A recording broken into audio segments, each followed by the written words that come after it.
আমার রান্নাঘরে আপনাদের স্বাগত জানাই। আজ আমি রান্না করছি নারকেল বা নারকেল দুধ ছাড়াই অসাধারণ স্বাদের চিংড়ি মাছের মালাইকারি। আমার এই রেসিপি যদি আপনাদের ভালো লেগে থাকে অবশ্যই লাইক করুন আর আমার চ্যানেলটিকে সাবস্ক্রাইব করুন।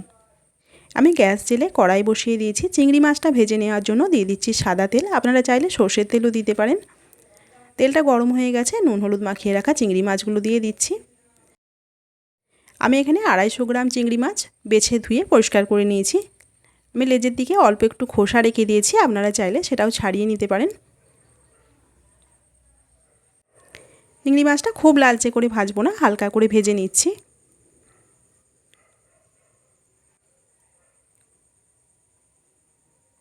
মাছটা ভেজে নেওয়া হয়ে গেছে, তুলে নিচ্ছি।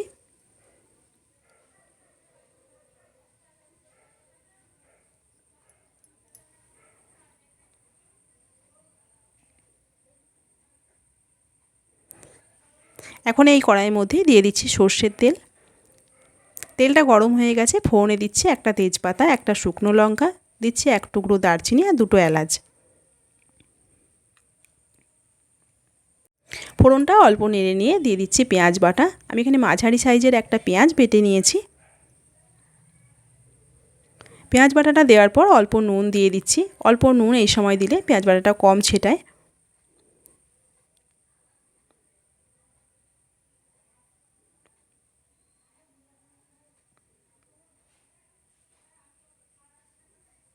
পেঁয়াজ বাটাটা কিছুক্ষণ কষিয়ে নিয়ে দিয়ে দিচ্ছি 1.5 চামচ মতো আদা রসুন বাটা।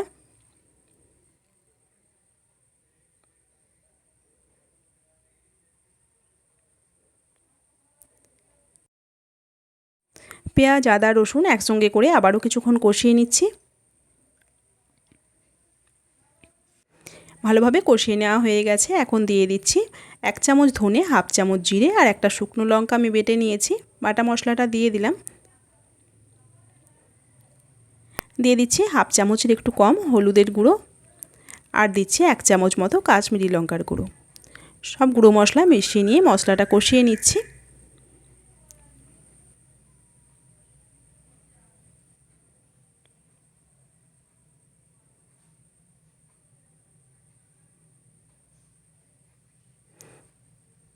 মশলাটা বেশ কিছুক্ষণ কষিয়ে নিয়ে দিয়ে দিচ্ছি 2 চামচ ফেটিয়ে রাখা টক দই আর দিচ্ছি 8টা কাজু বাদাম বাটা। টক দই আর কাজু বাদাম বাটাটা মিশিয়ে নিয়ে আবারও কিছুক্ষণ কষিয়ে নিচ্ছি।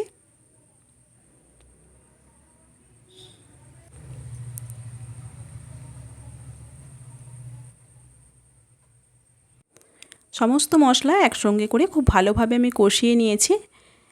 2 চামচ আমুল দুধ আমি 1 কাপ গরম জলে গুলে রেখেছিলাম। এখন গুলে রাখা দুধটা দিয়ে দিচ্ছি।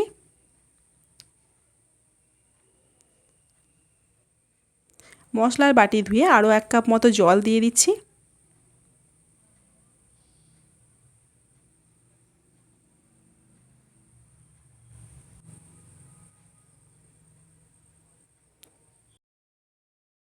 সব কিছু ভালোভাবে নেড়ে মিশিয়ে দিচ্ছি। গ্রেভিটা ফুটে উঠেছে, এখন আমি দিয়ে দিচ্ছি 2টো চেরা কাঁচা লঙ্কা আর দিয়ে দিচ্ছি ভেজে রাখা চিংড়ি মাছ।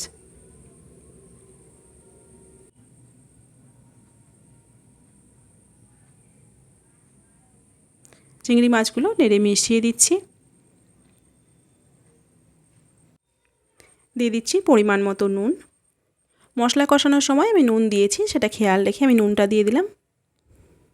এই রান্নায় চিনি দেওয়ার প্রয়োজন হয় না, কাজু বাদাম বাটা আর আমুল দুধে বেশ মিষ্টি মিষ্টি স্বাদ এসে যায়।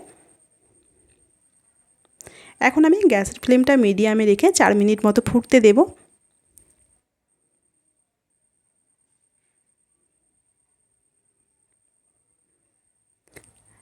মিনিট 4 ফুটিয়ে নেওয়া হয়ে গেছে। এখন আমি গ্যাসটা অফ করে দিয়ে ওপর থেকে সামান্য গরম মশলা ছড়িয়ে দিচ্ছি। আপনারা চাইলে 1 চামচ গাওয়া ঘিও দিতে পারেন। গরম মশলার গুঁড়োটা মিশিয়ে দিলেই তৈরি হয়ে গেল দুর্দান্ত স্বাদের চিংড়ি মাছের মালাইকারি।